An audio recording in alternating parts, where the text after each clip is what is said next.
We're marooned on a small island in a vast sea, confined to a tiny spit of sand, unable to escape. Which is what I'd like to do from this studio before we shoot another episode of Is It?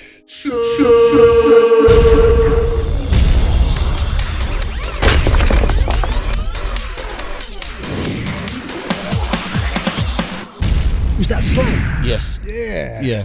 Pendulum, yeah. Yeah, of course. Incidentally, playing in Northampton, Yeah. Pretendulum. Oh, yeah, you sent me that. Pretendulum. Yeah. That's the name. The Pretendulum. I bet they were well happy when they came up with that. Yeah, well, you would. Yeah, I bet they didn't even realise they were going to be a covers band. I bet they came up with a name and then decided what they were going to do. I kind of hope so. That's a better story. But he plays the Zetar like Rob does. I saw, yeah. Yeah, It was pretty impressive. it was. Yeah, I was like, damn, that was all right. yeah, yeah. Good band. Love a bit of pendulum. How you doing, Pez? Hello. He doesn't like Pez. Doesn't like Pez? No, no. Sorry, Pez. Perry. Okay. So here we are. Yes. Special episode today, Dan. Special episode. Special episode. There's a few things happening today, and one of the new few things...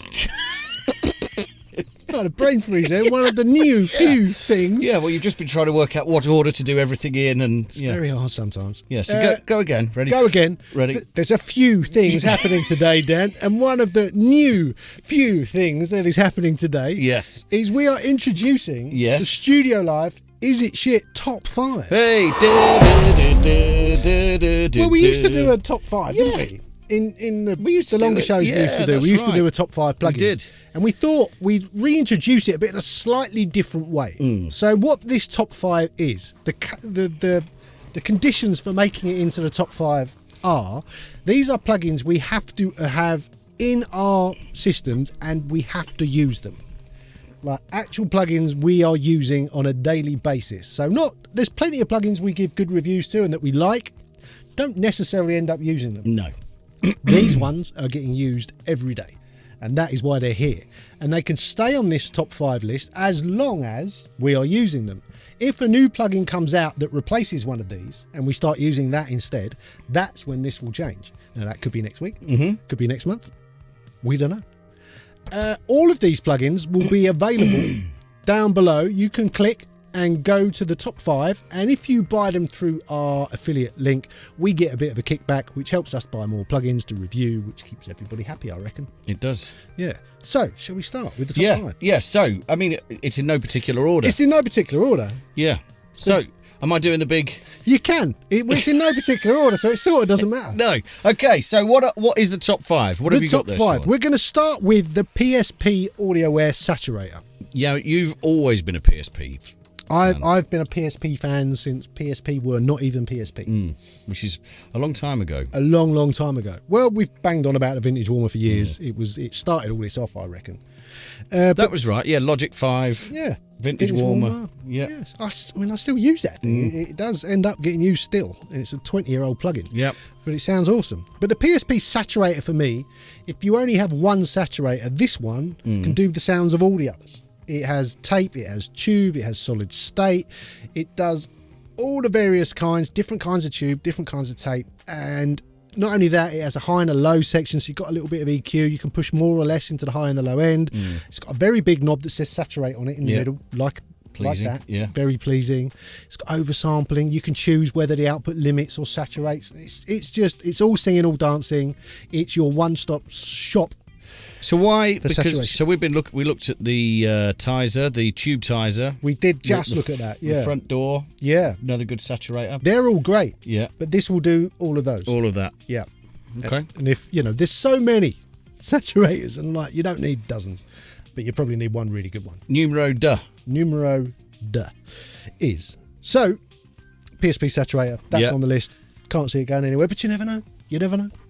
The next one is the K-Filk channel Mark II. Looks funny when you've written that down, Filk.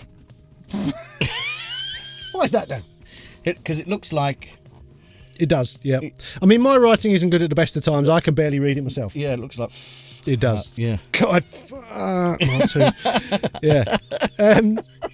I've loved it since the second we tried it out. Yeah. I have used it on pretty much every mix because you've got 2 different equalizers, 2 different saturators, 2 different compressors. You can mix and match any of them. Any of them can go in any order.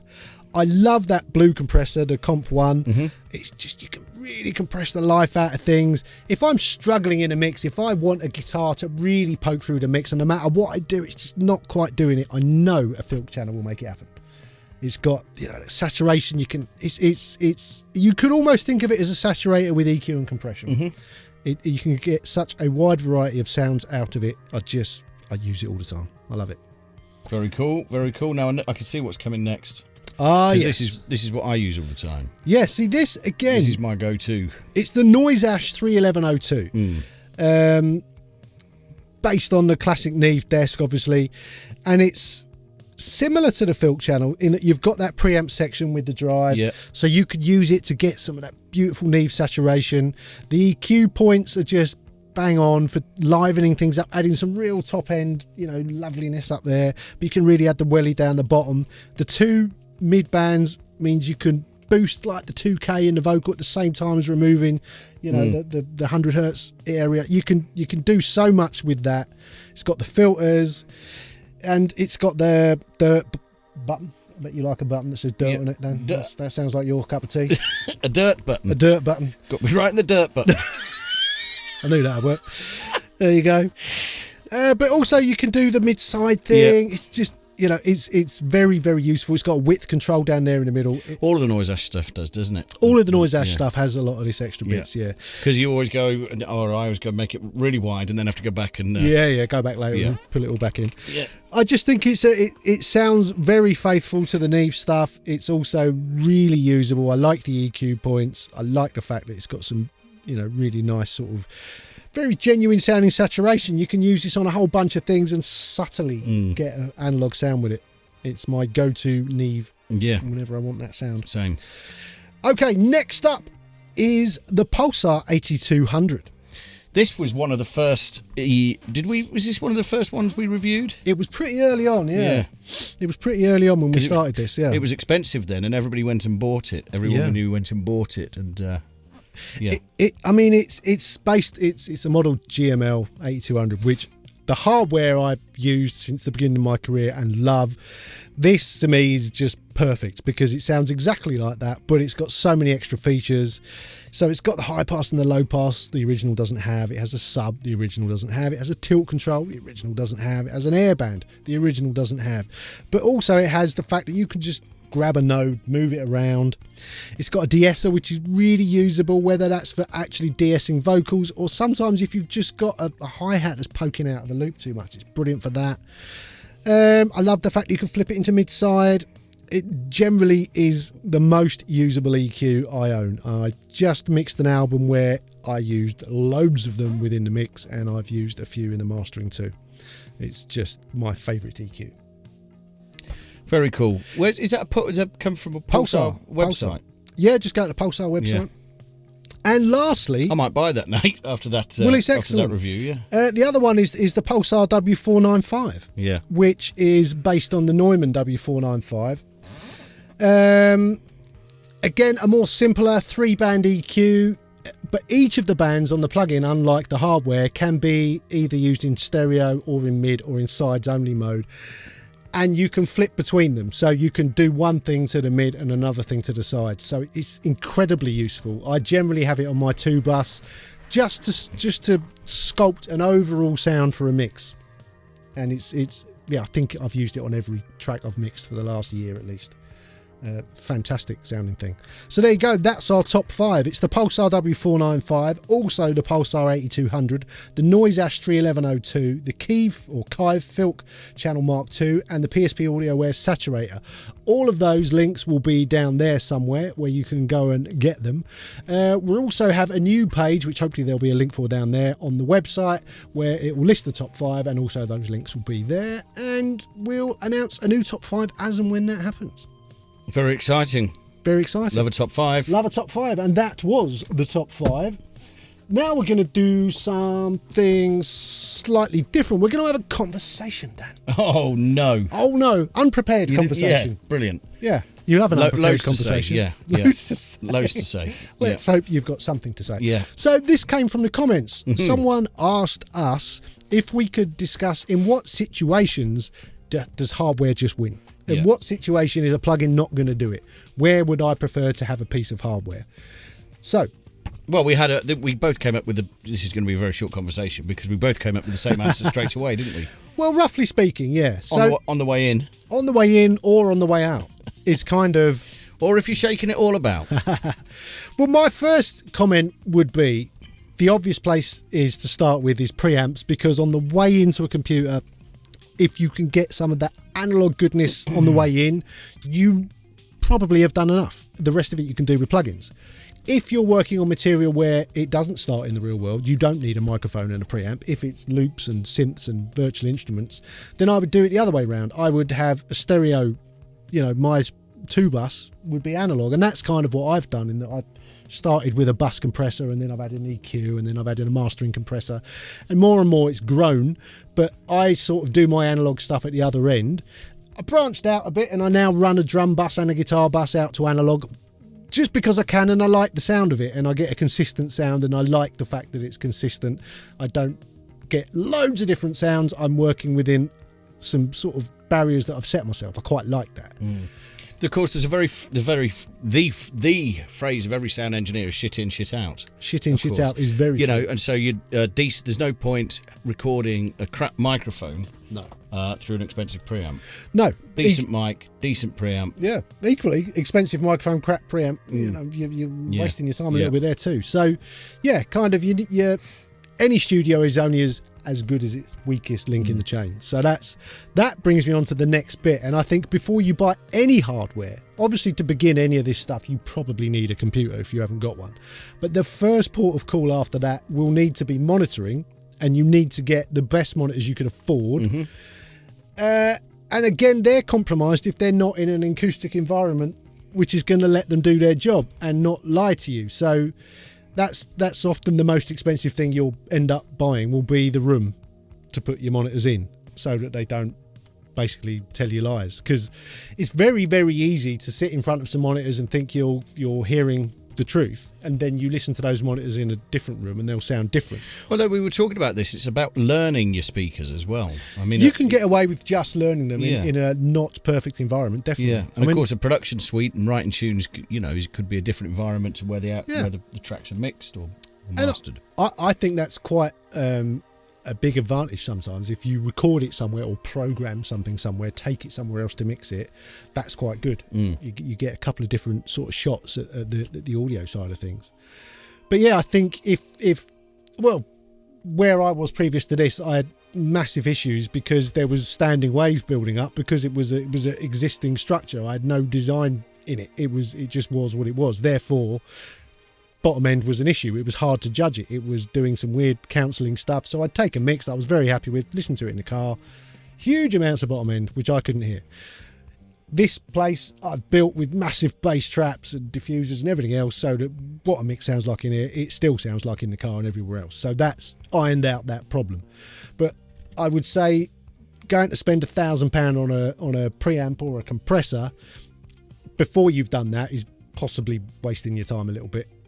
So I would be monitoring your room, then start looking at the other stuff.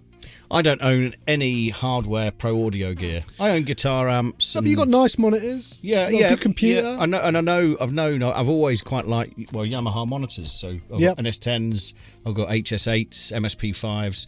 I've always, because I think they're good workhorses. Yeah, they are.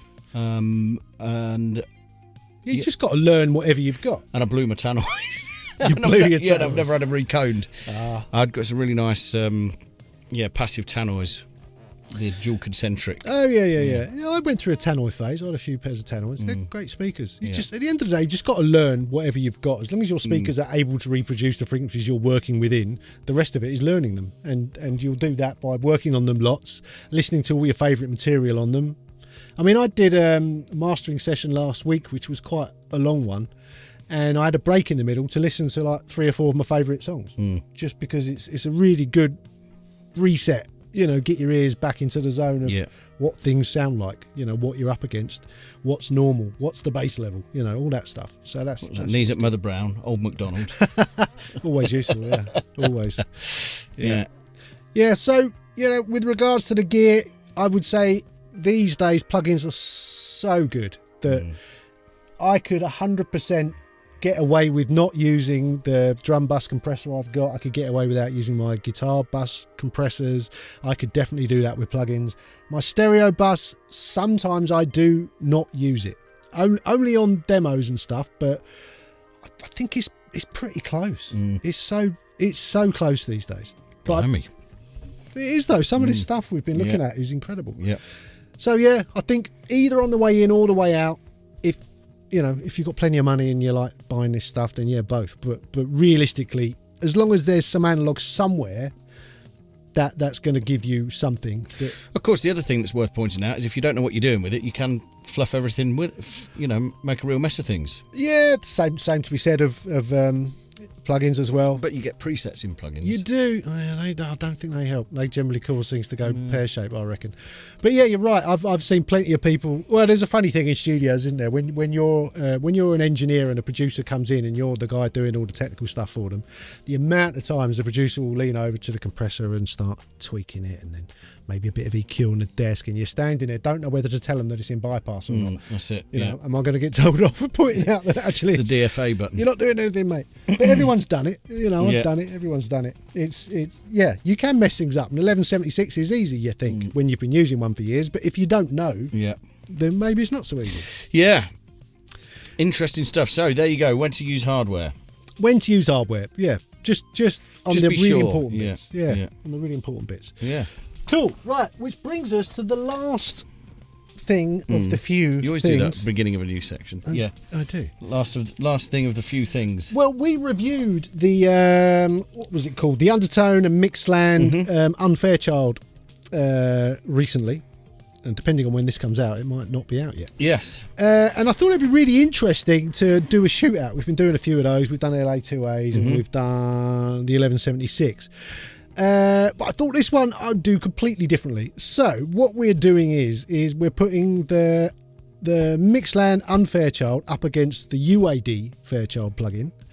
We're putting that against the GainLab Dictator that I've got over there because it's a similar style of compressor.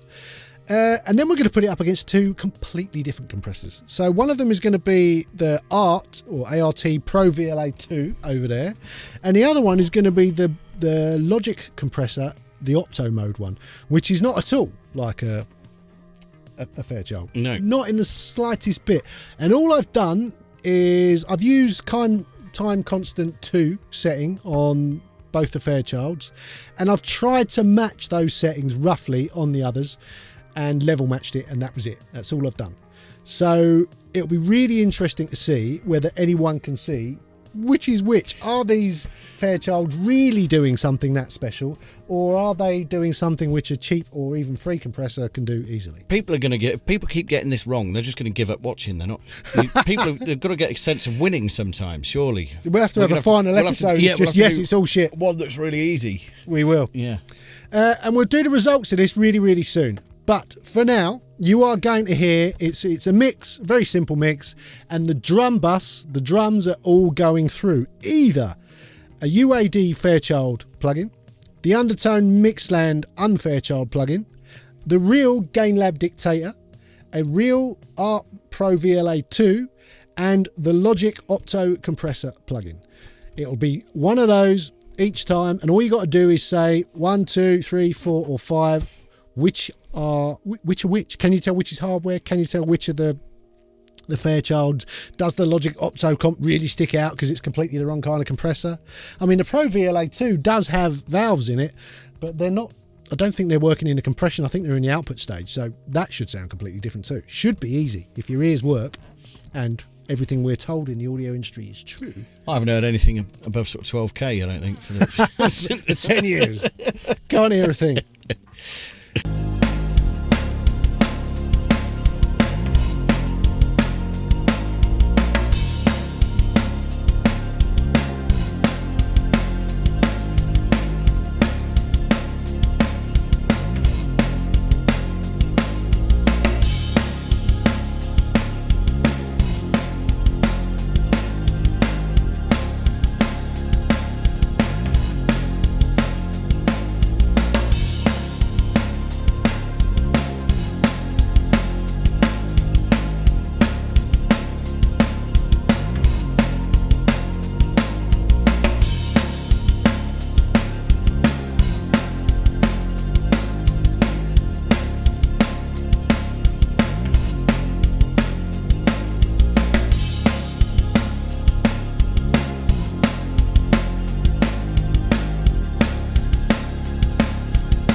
Anyway, results of that will be coming soon. But for now, Yeah.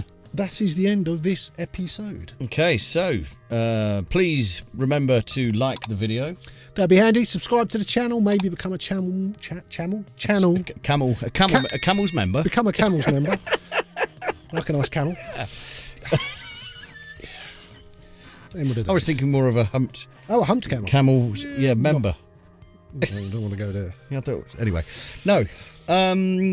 Instagram Studio Life 101. What's the other one? Patreon. Yeah. There's a mixing Merch course. stand. There's a merch stand. A whole bunch of other stuff. It's all sort of down there somewhere. We'll see you next time. Sayonara, suckers. Adios.